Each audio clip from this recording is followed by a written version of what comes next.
mempersembahkan renungan Santapan Rohani, terjemahan dari renungan Our Daily Bread.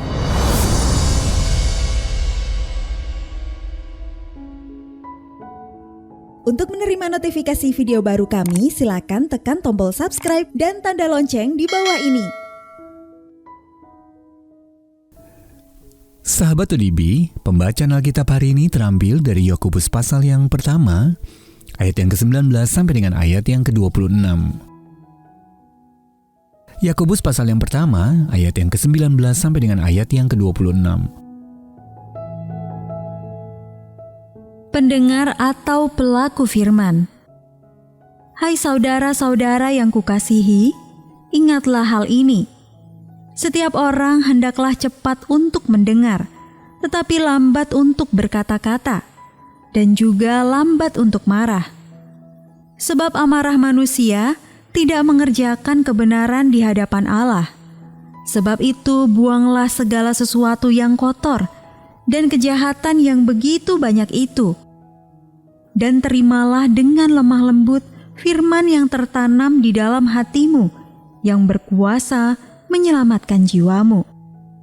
Tetapi hendaklah kamu menjadi pelaku firman dan bukan hanya pendengar saja. Sebab jika tidak demikian, kamu menipu diri sendiri. Sebab jika seorang hanya mendengar firman saja dan tidak melakukannya, ia adalah seumpama seorang yang sedang mengamat-amati mukanya yang sebenarnya di depan cermin. Baru saja ia memandang dirinya, ia sudah pergi, atau ia segera lupa bagaimana rupanya.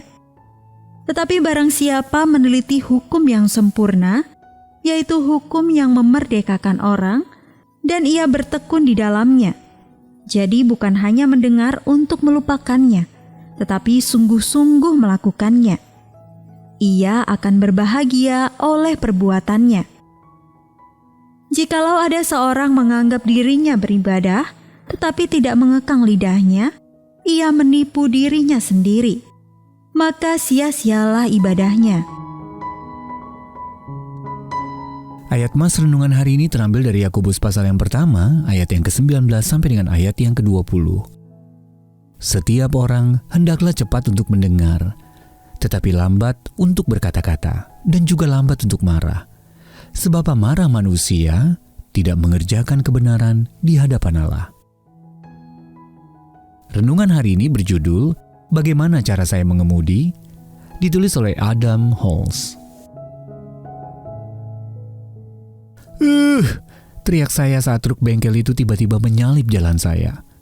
Lalu saya melihat pada truk itu sebuah kalimat bertuliskan, bagaimana cara saya mengemudi, lengkap dengan nomor telepon.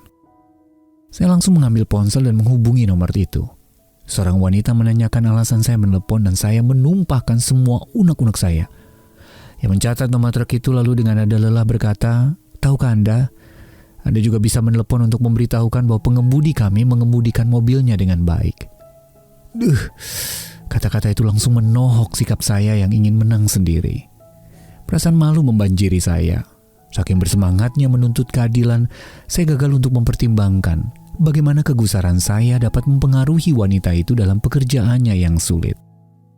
Terputusnya hubungan antara iman dan tindakan saya saat itu membuat saya sedih.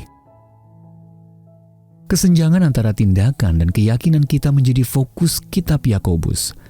Dalam Yakobus pasal yang pertama ayat 19-20, kita membaca, hai saudara-saudara yang kukasihi, ingatlah hal ini, setiap orang hendaklah cepat untuk mendengar, tetapi lambat untuk berkata-kata, dan juga lambat untuk marah. Sebab amarah manusia tidak mengerjakan kebenaran di hadapan Allah. Lalu Yakobus menambahkan, tetapi hendaklah kamu menjadi pelaku firman dan bukan hanya pendengar saja. Sebab jika tidak demikian, kamu menipu diri sendiri.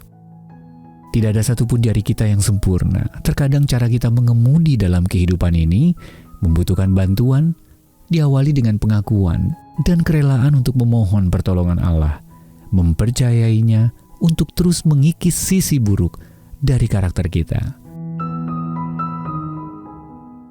Sahabat ODB, mengapakah kata-kata yang dilontarkan dengan cepat dan dalam keadaan marah dapat menimbulkan masalah? Lalu bagaimana Anda dapat mempraktekkan lebih baik lagi apa yang sungguh Anda yakini? Mari kita berdoa. Bapa, terkadang amarah menguasaiku hingga aku melontarkan kata-kata yang menyakitkan. Tolonglah aku untuk berubah dalam sikapku ini. Amin.